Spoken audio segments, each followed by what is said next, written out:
মনে করুন আপনি আপনার খুব পছন্দের একজন মানুষের সাথে বসে আছেন। অনেক দিন পর তার সাথে দেখা হলো, তাই আপনার মনে অনেক কথা জমে আছে। তাকে সেসব কথা বলার জন্য আপনি উসখুস করছেন, কিন্তু হায়, আপনার কথা শোনার বদলে তিনি নিজের মোবাইল বের করে চাপতে শুরু করেছেন। খুব সম্ভবত ফেসবুকের নিউজ ফিড স্ক্রল করছেন কিংবা হোয়াটসঅ্যাপের মেসেজ চেক করছেন। খুব জরুরি কোনো কাজ নয়, এমনও নয় যে কাজটা এখনই করতে হবে, না করলে পৃথিবীতে মহাপ্রলয় সৃষ্টি হবে। কিন্তু তার কাছে মনে হয়েছে আপনার সাথে কথা বলার চাইতে মোবাইলে ওসব করা তার জন্য এখন বেশি গুরুত্বপূর্ণ। তাই কি আর করা, চলি রে, আবার দেখা হবে বলে আপনি ওই স্থান থেকে চলে আসলেন। কিন্তু মনে মনে খুব কষ্টও পেলেন, অনেক অপমানিত বোধ করলেন। সারাদিন আপনার মনের মধ্যে একটা কথাই ভাঙা রেকর্ডের মতো বাজতে থাকলো, আমার চেয়ে মোবাইলটাই ওর কাছে বেশি গুরুত্বপূর্ণ হয়ে গেল। ফাবিং কি? এতক্ষণ যে দৃশ্যপটটির কথা বললাম এর সাথে নিশ্চয়ই আপনারা সকলেই পরিচিত। নিশ্চয়ই প্রায় সময় আপনারা এই রকম পরিস্থিতির সম্মুখীন হয়ে থাকেন, কিংবা কে জানে, এমনও হতে পারে যে আপনাদের কারণেই হয়তো কাউকে এমন পরিস্থিতির সম্মুখীন হতে হয়েছে। অর্থাৎ আপনি যেই ভূমিকাতেই থাকুন না কেন, এমন অভিজ্ঞতা আপনার হয়েছেই। এই যে ব্যাপারটি, অর্থাৎ কারো উপস্থিতিতে মোবাইল নিয়ে ব্যস্ত হয়ে পড়া, এটির কিন্তু একটি নির্দিষ্ট নামও রয়েছে। একে বলা হয় ফাবিং। ইংরেজি শব্দ ফোন ও স্নাবিং, অবজ্ঞাপূর্ণ আচরণ, মিলে তৈরি করা হয়েছে এই ফাবিং শব্দটি। সুতরাং ফোনের প্রতি মনোযোগ দিতে গিয়ে যখন আমরা সামনে থাকা রক্ত মাংসের মানুষটিকে অবজ্ঞা করি, তখন সেটিকে বলা হয় ফাবিং। ফাবিং যখন মারাত্মক একটি অভ্যাস। আপাত দৃষ্টিতে ফাবিংকে খুবই নিষ্পাপ একটি আচরণিক বৈশিষ্ট্য বলে মনে হতে পারে।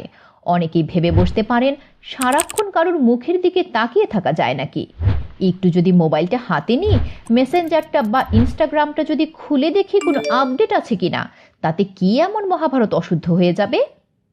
কিন্তু না দর্শক, যতটা সাদামাটা অতি সাধারণ একটি অভ্যাস বলে ভাবছেন ফাবিংকে, আদতে তা নয়, বরং খুবই মারাত্মক একটি অভ্যাস এটি, যা যে কোনো সময় আপনার সম্পর্ক ভাঙা বা জীবন বিষিয়ে ওঠার অন্যতম প্রধান কারণে পরিণত হতে পারে।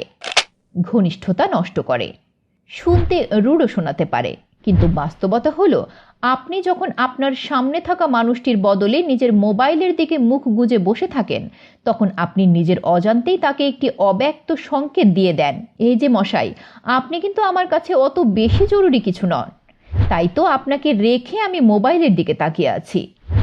আর এমনটা ভাবার ফলে হয় ওই মানুষটি আপনার সামনে থেকে উঠে চলে যাবে, কিংবা ভদ্রতার খাতিরে রয়ে গেলেও মনে মনে ঠিকই আপনাকে গালমন্দ করবে, কিংবা আপনার সম্পর্কে একটি নেতিবাচক ধারণা তৈরি করে নেবে। আর যখন আপনার সম্পর্কে কারুর মনে নেতিবাচক ধারণা তৈরি হবে, তখন স্বাভাবিকভাবেই ওই মানুষটির কাছে আপনার গ্রহণযোগ্যতা কমে যাবে। ফলে আপনাদের মধ্যে একসময় যতই ঘনিষ্ঠতা থাকুক না কেন, এখন একটি দূরত্ব সৃষ্টি হতে শুরু করবে। বন্ধুত্ব শেষ করে দেয়।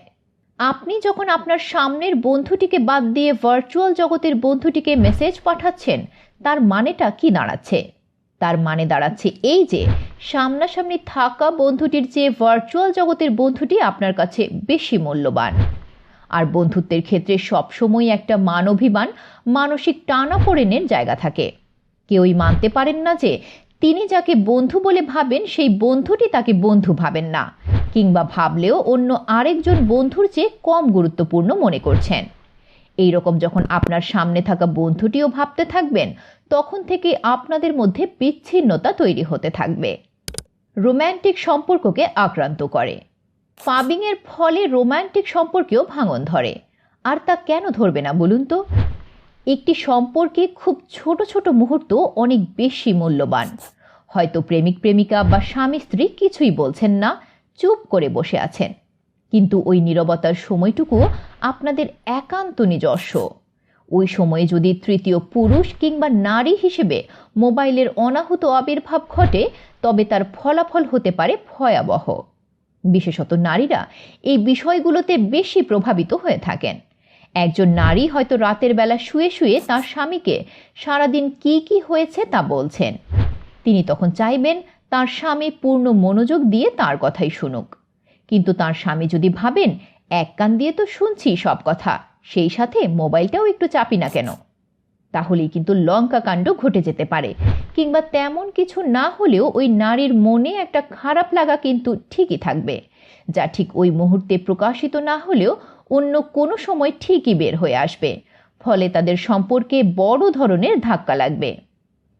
তাছাড়া অবজ্ঞা কিংবা পূর্ণ মনোযোগ না পাওয়া থেকে এইসব খারাপ লাগা কিন্তু কেবল নারীদের মনেই জন্মায় না, পুরুষদের মনেও জন্মায়।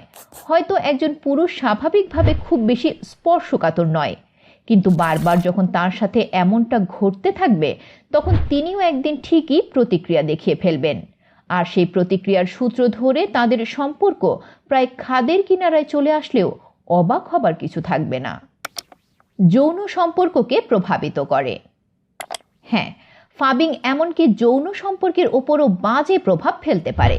দেখা গেল এক দম্পতির মধ্যে কোনো একজন হয়তো তার সঙ্গীর সাথে যৌনতায় লিপ্ত হতে আগ্রহী, তাই তিনি তার সঙ্গীকে আলতো করে চুমু খাচ্ছেন বা তার গায়ে হাত বোলাচ্ছেন, অথচ সঙ্গীটি তার মোবাইল নিয়ে ব্যস্ত, তাই আশেপাশে কি হচ্ছে কিছুই তিনি টের পাচ্ছেন না। এই ব্যাপারটি প্রথম ব্যক্তির মনে গভীর আঁচড় কেটে যেতে পারে। পরবর্তীতে তার সঙ্গী নিজে থেকে উদ্যোগী হলেও তার মনে যদি ইতিপূর্বের খারাপ লাগার অনুভূতি থেকে যায়, তখন হয়তো চাইলেও তিনি সঙ্গীর ডাকে সাড়া দিতে পারবেন না বা শীতল আচরণ করবেন। এভাবেই তাদের যৌন সম্পর্ক ক্ষতিগ্রস্ত হবে। তাহলে মুক্তির উপায় কি? যারা ভুক্তভোগী তাদের কাছে ফাবিং যেন একটা জীবন্ত দুঃস্বপ্ন, কিন্তু একটু সদিচ্ছা থাকলেই এই দুঃস্বপ্নের হাত থেকে মুক্তি পাওয়া সম্ভব।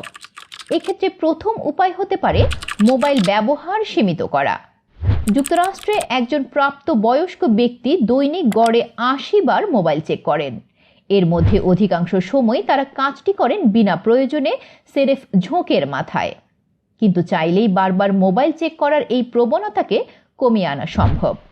একজন ব্যক্তি আগে থেকেই ঠিক করে নিতে পারেন সারাদিনে তিনি ৫০ বারের বেশি মোবাইল চেক করবেন না।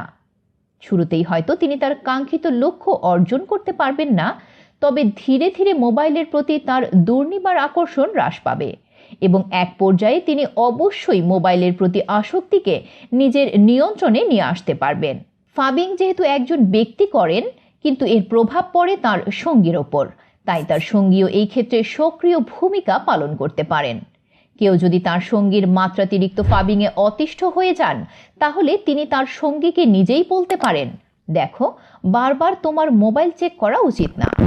অধিকাংশ ক্ষেত্রে এই এক কথাতেই কাজ হবে।